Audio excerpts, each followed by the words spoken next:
The explosion tore through the sky.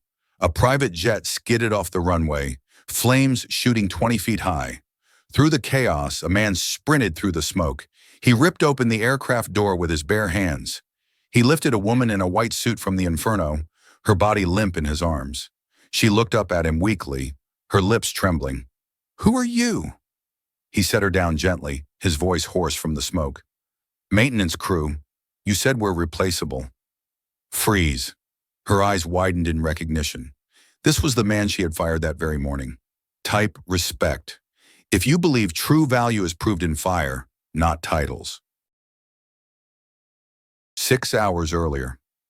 Jack Rowan stood in the maintenance hangar at 5:30 in the morning. His hands were stained with grease. His uniform was worn but clean. At 40 years old, his face carried the quiet weight of a man who had seen too much. He was a single father. Every decision he made revolved around one person, Lila, his 9-year-old daughter, the only light left in his life after his wife died. Jack worked the night shift. While other fathers coached soccer or attended PTA meetings, he crawled under jet engines. He inspected hydraulic lines. He double-checked safety systems that most people never thought about. But Jack thought about them. Every single day. He used to be a rescue pilot. 10 years ago, he flew helicopters into disaster zones. He pulled people from collapsed buildings. He airlifted families from floods. He wore a silver pilot's badge. The badge was tucked in his locker now, hidden beneath his work clothes. It was a reminder of who he used to be, of what he lost. His wife Emily died in a plane crash. The aircraft was manufactured by Hard Arrow. A fuel line failed. An investigation revealed the company had used cheaper parts to cut costs. 12 people died that day. Emily was one of them. Jack couldn't fly anymore after that. The guilt was too heavy, the memories too sharp. So he became a mechanic instead. He told himself that if he couldn't save lives in the air, he would save them on the ground, by making sure every plane was safe. Across town, Victoria Hale woke up in a penthouse suite. 33 years old, CEO of Hard Arrow. Her name was on the cover of Forbes. Her company built private jets for billionaires and world leaders. She was brilliant, ruthless, efficient. She believed in numbers, profit margins, quarterly reports. To her, business was a chess game, and people were pieces on the board, replaceable pieces. That morning, Victoria walked into the hangar for an executive briefing. Her heels clicked sharply against the concrete floor. Her white suit was immaculate. She carried a tablet displaying budget cuts. Jack was there. He had just finished inspecting the Heart 9 private jet, the flagship model, the one scheduled for a test flight with potential investors that afternoon. Victoria's assistant read from a list. Budget reductions, staff eliminations, safety protocol adjustments. Jack stepped forward. "You're cutting the pre-flight inspection time by 40%, he said. His voice was calm but firm. "That's dangerous." Victoria looked at him. She didn't recognize his face.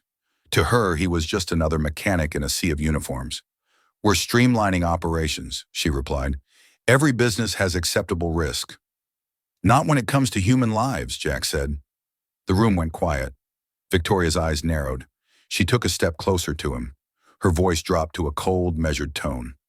"Mr. Rowan, is it? Your maintenance crew. Your job is to follow procedures, not question them. Machines break. Parts wear out. And workers?" She paused. "Workers are replaceable too." She turned to her assistant. "Remove Mr. Rowan from the schedule. Effective immediately." Jack felt the words like a punch, but he didn't flinch. He simply reached into his locker, took his old silver pilot's badge, and slipped it into his pocket. As he walked out of the hangar, he glanced back at the Heart 9 jet. Something wasn't right. He could feel it. Years of training, years of instinct, but he wasn't allowed near it anymore. Subscribe so you won't miss what really happened that day. Jack drove home in silence. His hands gripped the steering wheel. His mind replayed Victoria's words. Workers are replaceable. He thought about Lila, about the bills piling up on his kitchen table, about the rent due next week. He had been fired before lunch. No severance, no explanation beyond insubordination, but something gnawed at him. That jet, the Heart 9, He had seen the maintenance logs. Corners had been cut, inspection intervals shortened, cheaper hydraulic fluid, budget fasteners instead of aerospace grade. It wasn't safe. At 2 in the afternoon, Jack pulled into the school parking lot. He picked up Lila early. She bounced into the car with her backpack, her smile bright. "Dad, you're never here at this time." He forced a smile. "Surprise day off, sweetheart. Can we get ice cream?" "Sure," he said, but his mind was elsewhere. They sat in the ice cream shop. Lila chattered about her day, her science project, her friend Maya's birthday party. Jack nodded and smiled, but he kept checking his phone. News alerts, company updates, anything about the Heart 9 test flight. Then his phone buzzed. A text from Marcus, his former co-worker still at the hangar. "Test flight moved up.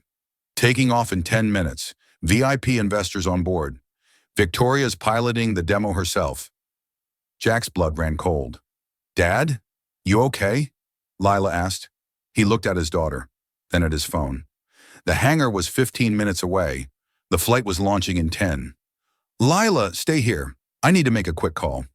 He stepped outside and dialed the hangar emergency line. It rang and rang. No answer. He called Marcus. "Marcus, you need to ground that flight. The starboard engine mount is compromised. I flagged it yesterday, but—" "Jack, man, I can't. They already taxied out. Victoria's calling the shots. She wants to prove the jet to the investors personally. Marcus, listen to me. That mount will fail under stress. If she pushes the engines—" The line went dead. Jack stood frozen for 3 seconds. Then he ran back inside. "Lila, we need to go. Now."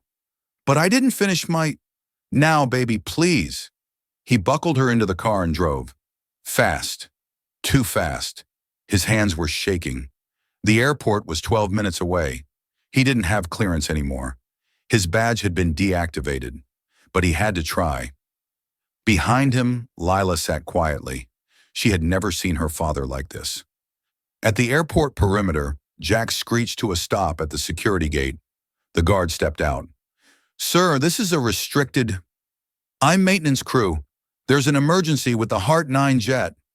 "I'm sorry, sir. Your badge shows terminated. I can't let you through." Jack's jaw clenched. Through the fence, he could see the runway. The Heart 9 was positioned at the far end. Engines spinning up, heat rippling from the exhausts. He looked at Lila in the rearview mirror. "Stay in the car. Lock the doors. Do not move." "Dad, I love you." He got out and ran along the fence line. There was a maintenance access gate 300 yards down. It was old. Sometimes the lock stuck. He reached it, pulled. It held. He pulled harder. His shoulder rammed against the metal. Once, twice. It gave. Jack sprinted across the tarmac. His lungs burned. The jet was accelerating now, rolling down the runway. 50 miles per hour. 60. 70. He wasn't going to make it. Then he saw it. The fire truck, parked near the emergency station, engine running. The crew was watching the takeoff from the observation deck. Jack didn't think. He jumped into the driver's seat and floored it. The fire truck roared to life. He drove parallel to the runway. The jet was lifting off, gear retracting, climbing. Jack watched the engines. The port side glowed steady, but the starboard engine, something was wrong. The mount was vibrating, metal flexing under thrust. Then it happened. A bright flash. The starboard engine exploded. Shrapnel ripped through the wing. Fuel ignited. Orange flames erupted along the fuselage. The jet lurched sideways, losing altitude. Fast. It came down hard on the emergency runway. Skidded. Sparks showering. Metal screaming. The left wing crumpled. Fire spread like a living thing. Jack aimed the fire truck straight at the wreckage. He could see figures moving inside the cockpit, shadows against the flames. He slammed the brakes, grabbed the extinguisher, ran. Heat hit him like a wall. Smoke choked his lungs. Security was shouting behind him, sirens wailing, but Jack was already at the fuselage door. It was jammed, buckled from the impact. He pulled. Nothing. He braced his foot against the frame and pulled again. The metal groaned. His hands bled. He didn't care. The door gave. Smoke poured out. Inside, Victoria was slumped against the controls. blood on her forehead, her white suit scorched black. Two investors were unconscious in the back. Jack grabbed Victoria first. She was closest. He hooked his arms under hers and dragged her out. Flames licked at his jacket. The heat blistered his hands. He pulled her clear. 20 feet from the jet, 30, 40. He set her down on the grass, went back for the others. By the time emergency crews arrived, Jack had pulled all three passengers to safety. His hands were burned. His face was black with soot. His jacket was melting. He collapsed to his knees, coughing, gasping. Victoria opened her eyes. She saw Jack kneeling beside her, recognized his face through the haze. Her lips moved, barely a whisper. "You should have run." Jack looked at her. His voice was raw, broken. "You said we don't matter. Now I had to prove we do." The hospital room smelled of antiseptic and burned fabric. Victoria woke to the steady beep of monitors. Her head throbbed. Her vision was blurry. A nurse leaned over her.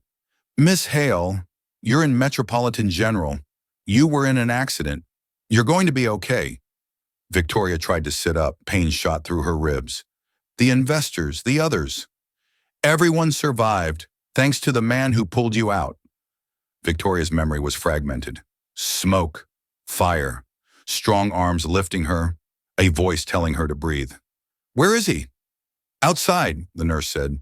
"He refused to leave until he knew you were stable." Victoria turned her head toward the door. Through the small window, she could see a figure sitting in the hallway. His hands were wrapped in white bandages. His head was bowed. It was him, the mechanic, the man she had fired, Jack Rowan. 2 hours later, Victoria was cleared to walk. She found Jack still sitting there. He hadn't moved.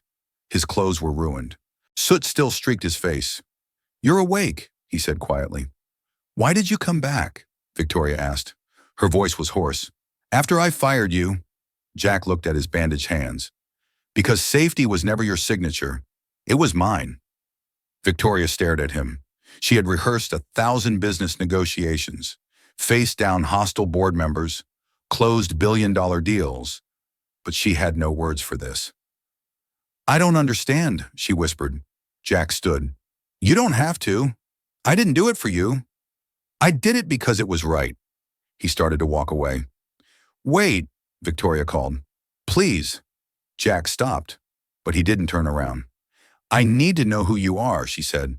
"You already know. I'm maintenance crew. Replaceable. Remember?" "No," Victoria said. Her voice cracked. "No, you're not." That night, Victoria couldn't sleep. Every time she closed her eyes, she saw flames, felt the heat, heard the explosion, and she kept seeing Jack's face, the man who saved her life.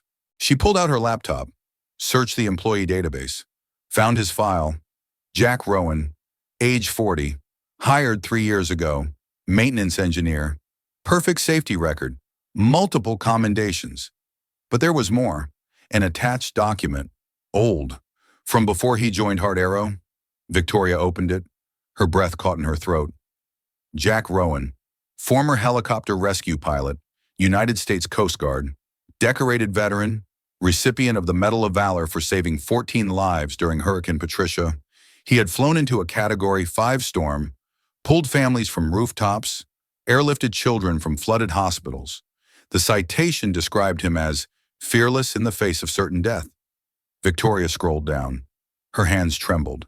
There was a note. Personal history, family information, spouse, Emily Rowan, deceased. Victoria clicked the link. An incident report opened. Hard Arrow Flight 742.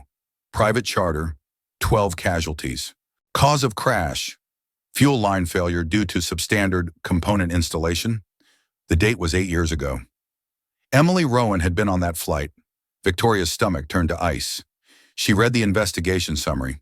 The FARA had fined Hard Arrow. Her predecessor as CEO had paid the settlement. Quietly, no admission of guilt, no public apology. The families received compensation. The case was closed. But Emily Rowan's husband hadn't moved on. He had left the Coast Guard, stopped flying, started working in maintenance. He had come to Hard Arrow. Victoria's hands shook. She understood now. Jack hadn't taken this job for money. He had taken it to make sure what happened to his wife never happened to anyone else. And she had fired him, called him replaceable, dismissed his warnings, the very warnings that could have prevented today's crash. Victoria opened another file, the maintenance logs for the Heart 9. Jack had flagged the starboard engine mount, twice recommended replacement, warned of catastrophic failure under stress. His reports had been overridden by her budget committee, by her cost-cutting measures, by her. Victoria closed the laptop. She pressed her hands to her face, and for the first time in 10 years, she cried. The next morning, Victoria discharged herself from the hospital, against doctor's orders. She had somewhere to be. She found Jack at his apartment, a modest building on the east side, 3rd floor. The door was answered by a little girl with dark curls. "Hi," the girl said brightly. "Are you here for my dad?" Victoria's throat tightened. "Yes, I am." "Dad," the girl called. "There's a fancy lady here." Jack appeared in the doorway. He looked surprised, then guarded. "Miss Hale." "Can we talk?" Victoria asked. Jack hesitated, then nodded. He stepped outside, closing the door behind him. They stood in the hallway. Victoria held a folder in her hands. She handed it to him. "I found your file," she said. "I know who you are." "Oh, I know what happened to your wife." Jack's jaw tightened, but he said nothing. "I know why you came to work for Heart Arrow," Victoria continued.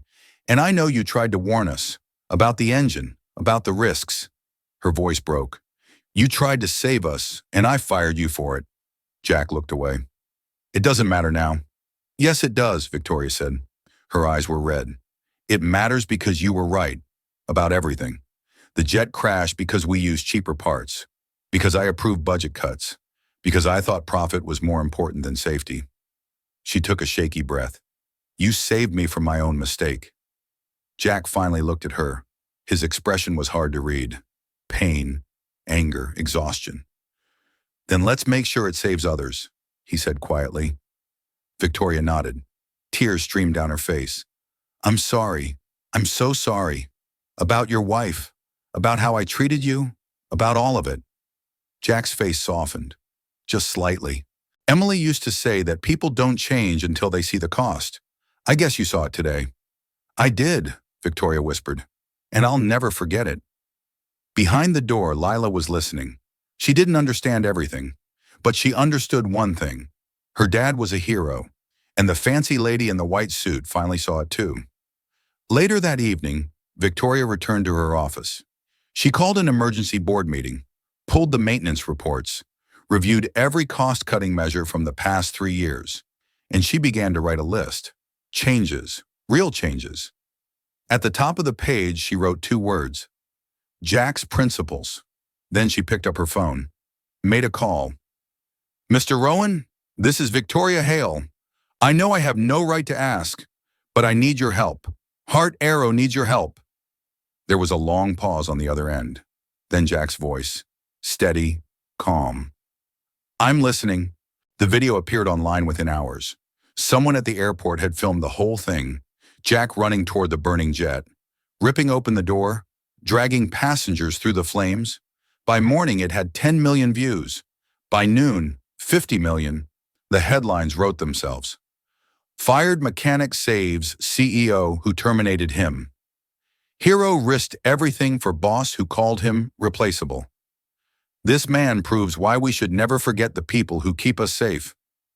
News crews camped outside Jack's apartment. His phone rang constantly.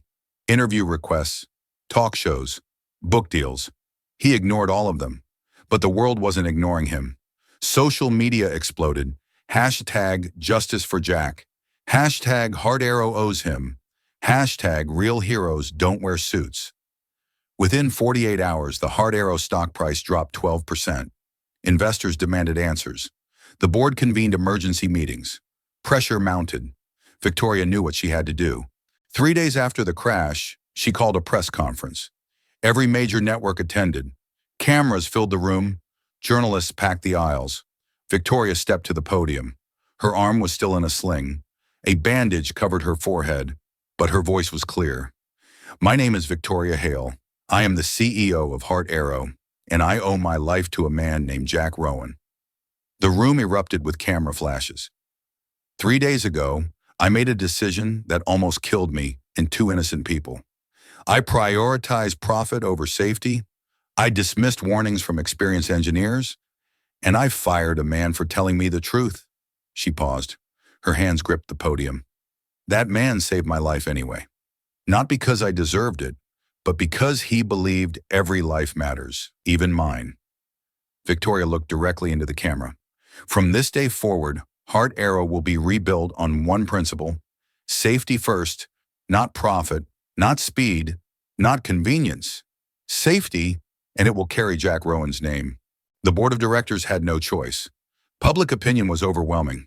Shareholders demanded accountability. 3 executives resigned. 2 were terminated. Jack was offered his job back, with an apology, a promotion, and a salary 4 times what he had made before. But that wasn't enough for Victoria. 1 week later, she drove to Jack's apartment, not in a limousine, in her own car. She knocked on the door. Lila answered again. Her eyes went wide. "You're the lady from TV." Victoria smiled, a real smile. "I am. Is your dad home?" Jack appeared behind his daughter. "Lila, go finish your homework." "But Dad." "Please, sweetheart." Lila reluctantly disappeared into her room. Jack stepped outside. "I saw the press conference," he said. "Good," Victoria replied, "because I meant every word." She held out an envelope. "This is a contract. Director of Global Safety Operations. You'll oversee every maintenance protocol, every inspection, every safety standard across our entire fleet." Jack took the envelope but didn't open it. "There's something else," Victoria said. She pulled out a small velvet box, opened it. Inside was a medal, custom-made, engraved with the words, "Heart Arrow Guardian Award." "You saved my life," Victoria said softly. "Your daughter should know her dad is a hero." Jack's eyes glistened. For the first time since the crash, he smiled. Inside the apartment, Lila peeked through the door. She saw her father holding something shiny, saw the fancy lady smiling at him. She didn't understand business, or corporations, or redemption arcs. But she understood this: her dad did something good, and people finally saw it. 1 year later, the Heart Arrow headquarters looked different, cleaner, brighter. The lobby displayed a new mission statement in bold letters. "Safety is our promise. People are our priority." In the training facility, 200 engineers sat in an auditorium. On stage stood Jack Rowan. He wore a suit now, but he still kept the silver pilot's badge in his pocket. Behind him, a massive screen displayed the new division logo. Rowan Safety Division. Jack spoke clearly, confidently. "Safety isn't about checklists. It's about people. The passengers who trust us, the families waiting for them, the crews who maintain these machines. Every decision we make either protects them or puts them at risk." He paused, scanned the crowd. "I lost someone I love because a company chose profit over safety. I won't let that happen again, and neither will you." The room erupted in applause. In the front row, Victoria watched. She had stepped back from daily operations, handed more control to Jack's division. She still ran the company, but differently now, with purpose, with integrity. Beside her sat Lila, 10 years old now, wearing a small pilot's badge of her own. After the presentation, Victoria walked with Jack to the unveiling ceremony. Outside on the tarmac sat a brand new jet, gleaming white, top-of-the-line safety features. Every component tested 3 times, and on the nose painted in elegant blue letters, Lila 1. Jack stared at it, his throat tight. "She deserves to know," Victoria said quietly, "that her father changed an entire industry, that he saved lives, that he mattered." Jack nodded, unable to speak. Lila ran up to them. "Dad, Dad, it has my name on it." Jack knelt down, pulled his daughter close. "It does, sweetheart, because you're the reason I do this. You're the reason I never gave up." Lila hugged him tight.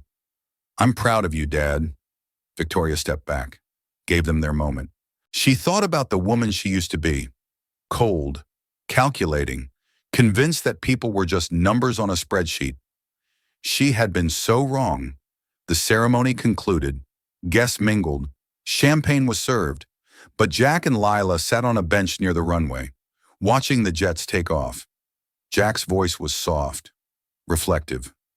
Fire test steel, crisis test character. Both forged who I am today. Lila looked up at him. What does that mean? Jack smiled. It means that sometimes the hardest moments show us who we really are and who we want to be. Above them, the Lila One lifted off, engines roaring, climbing into the sunset. The light reflected off its wings like liquid gold. Jack held his daughter's hand, watched the jet disappear into the sky, and for the first time in 8 years, he felt peace. Subscribe if you believe heroes don't seek credit. They create change.